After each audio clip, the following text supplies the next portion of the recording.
മലപ്പുറത്ത് മീൻപിടുത്തത്തിനിടെ വലയിൽ നാഗവിഗ്രഹങ്ങൾ കുടുങ്ങി. താനൂരിൽ നിന്ന് കടലിൽ പോയ മത്സ്യത്തൊഴിലാളികൾക്കാണ് ഈ വിഗ്രഹങ്ങൾ ലഭിച്ചത്. ഈ വിഗ്രഹത്തിന്റെ ദൃശ്യമാണ് പ്രേക്ഷക ബുള്ളറ്റിനിൽ കാണുന്നത്.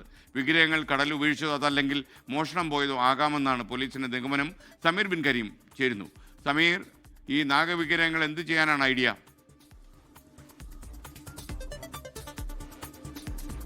നിലവിൽ നാഗവിഗ്രഹങ്ങൾ പോലീസ് സ്റ്റേഷനിൽ എത്തിച്ചിരിക്കുകയാണ്. താനൂർ ഡിവൈഎസ്പിയുടെ സ്റ്റേഷനിലാണ് ഇവ ഉള്ളത് എന്നുള്ളതാണ്. വിശദമായി പോലീസ് കേസെടുത്ത് അന്വേഷണം ആരംഭിച്ചിട്ടുണ്ട്. ഈ മോഷണം പോയതാണെങ്കിൽ അവരെ കിട്ടിക്കഴിഞ്ഞാൽ പോലീസിനത് നിയമപരമായി ഉള്ള നീക്കത്തിലൂടെ നൽകാനാണ് പോലീസിന്റെ തീരുമാനം എന്നുള്ളതാണ്.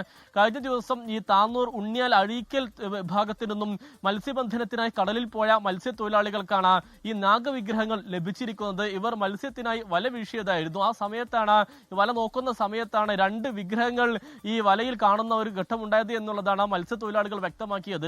താനൂരിൽ നിന്ന് പോയ റഫീഖിനാണ് ഇവ ലഭിച്ചിരിക്കുന്നത്. പിച്ചളയിൽ തീർത്തിരിക്കുന്ന 5 കിലോയിലധികം തൂക്കം വരുന്ന 2 നാഗവിഗ്രഹങ്ങളാണ് കണ്ടെത്തിയിരിക്കുന്നത്. ഇവർ കരക്കെത്തി ഉടനെ തന്നെ ഈ നാഗവിഗ്രഹങ്ങൾ താനൂർ ഡിവൈഎസ്പിക്ക് കൈമാറുകയായിരുന്നു.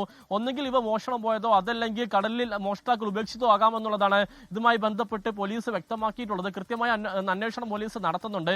ഏതെങ്കിലും വിധത്തിൽ ഈ വിഗ്രഹങ്ങൾ മോഷണം പോയിട്ടുണ്ടെങ്കിൽ താനൂർ പോലീസുമായി ബന്ധപ്പെടാനാണ് ഡിവൈഎസ്പി നൽകിയിരിക്കുന്ന നിർദ്ദേശം.